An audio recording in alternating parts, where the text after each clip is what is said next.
ये खुद तो कहने का विषय नहीं, धीरे धीरे बदलता चला जा रहा है। जहाँ छाती में ठाकुर की छवि, गुरु की छवि, वहाँ स्मार्टफोन की छवि, स्मार्टफोन छाती से लगा। जहाँ समय मिले उसको खोल लिया, शुरू कर दिया। पहले था बार बार झांक के ठाकुर को देखा, दुलार आ सकती, एकांत में सामने ठाकुर को रखे, रो रहे हैं, दुलार कर। अब एकांत में उसे इतने इतने बड़े भी होते हैं मोबाइल, हमने देखा इतने इतने बड़े मोबाइल, अब उसी में पूरा विश्व देखा। कितना बड़ा, कितनी बड़ी सिद्धि है आज के साधकों में।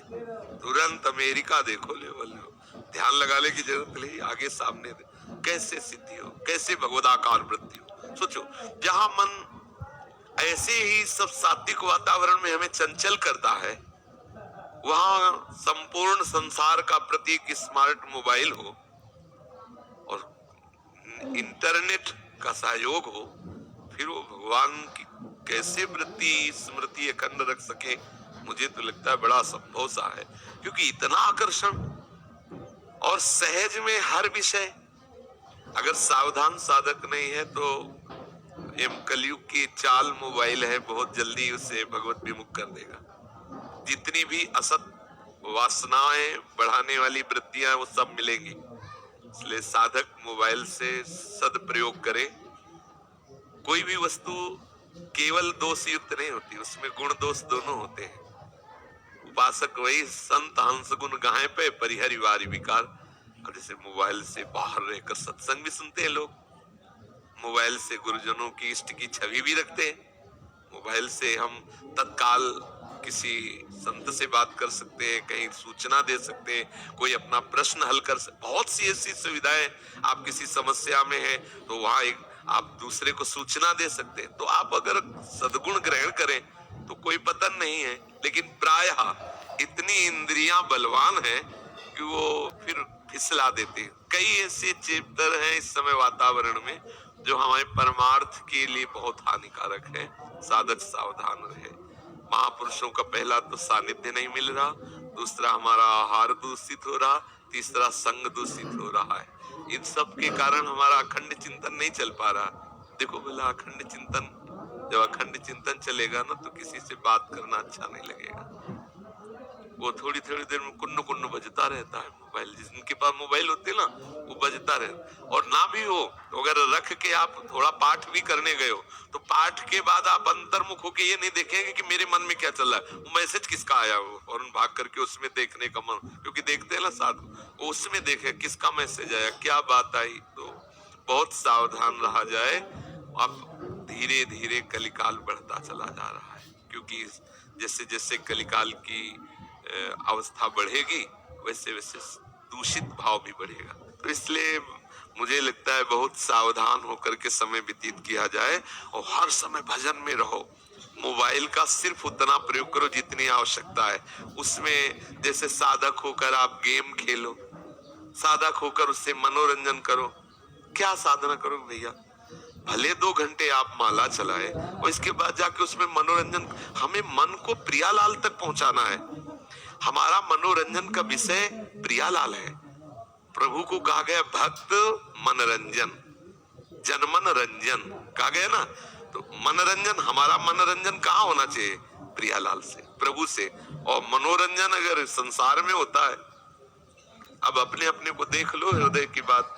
आपके मनोरंजन का विषय प्रियालाल की लीला, प्रियालाल का नाम, प्रियालाल का धाम, प्रियालाल के प्रेमी जन है, या कोई प्रोग्राम संसारिक, या कोई संसारिक अभिनय करने वाले जन, या कोई संसारिक क्रीड़ाएं। इसलिए साधक, भगवान नाम जपक साधक हाथ जोड़ के प्रार्थना करते हैं, संध्या काल होने के बाद कभी एकांत कमरे आदि में वो मोबाइल वाला व्यवहार न करे। क्या होता है कि जिससे एकांत कमरे आदि में तो कोई शासन करेगा नहीं, कोई देखेगा नहीं। अब जहां हमें भगवदाकार वृत्ति करनी, तो अगर आप माला लेके बैठोगे भी ना तो वो मन चंचल होगा। वो आपके पास है प्रोग्राम, अब वो आपको कहां पहुंचा देगा पक्का समझो, पक्का। तो हम लोग अपने आप को स्वयं नष्ट करें, फिर कह दे कि गुरु कृपा, इष्ट कृपा, सब तो देखो ये केवल प्रमाद वाली बातें हैं। आप स्वयं प्रयासशील होइए, फिर आप देखिए गुरु कृपा क्या रंग लाती है, इष्ट कृपा क्या। अब पीछे पीछे आप जहर खाओ, फिर आप कहो कि भाई गुरु कृपा हो तो बच जाए।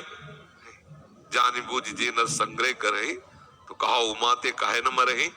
जानबूझकर तुम गंदी बातें कर रहे हो, अपराध कर रहे हो, नष्ट हो। ये सबके लिए प्रार्थना है। ये देखो, अपने घर के जैसे बैठ के बात करते हो, आप थोड़ी देर पाठ करते हो, थोड़ी देर भजन करते हो, और इसके बाद आप एकांत में क्या करते हो, उस पर आपकी नजर होनी चाहिए।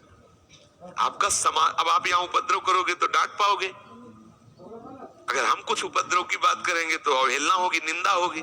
लेकिन कमरे में, पर्दे के पीछे, ये बात, वहां हमारे ऊपर सीसी कैमरा लगा हुआ है, ये आप देखिए।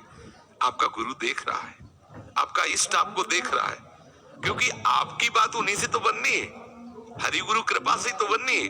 ये समाज क्या दे देगी, अभी प्रणाम करेगी, जय हो जय हो, और पीछे चलोगे, पीछे जो पापाचरण कर रहे हो भोगोगे, और एक दिन यही समाज तुम्हारे मुंह पे थूकेगी, क्योंकि वो बहुत चतुर खिलाड़ी नटवर है, ऐसी जगह फंसाएगा कोई बस नहीं। कोई आश्चर्य की बात, न तुम्हारा रुपया काम आएगा, न तुम्हारा जन समुदाय काम आएगा, न तुम्हारा ज्ञान काम करेगा, न तुम्हारी सिद्धि काम करेगी, क्योंकि पीछे पर्दे के वो सीसी कैमरे से देख रहा है। और जब उसका हिसाब पर्दे के सामने आएगा तो सब कहेंगे कि यार ये तो बहुत गलत नहीं होगा।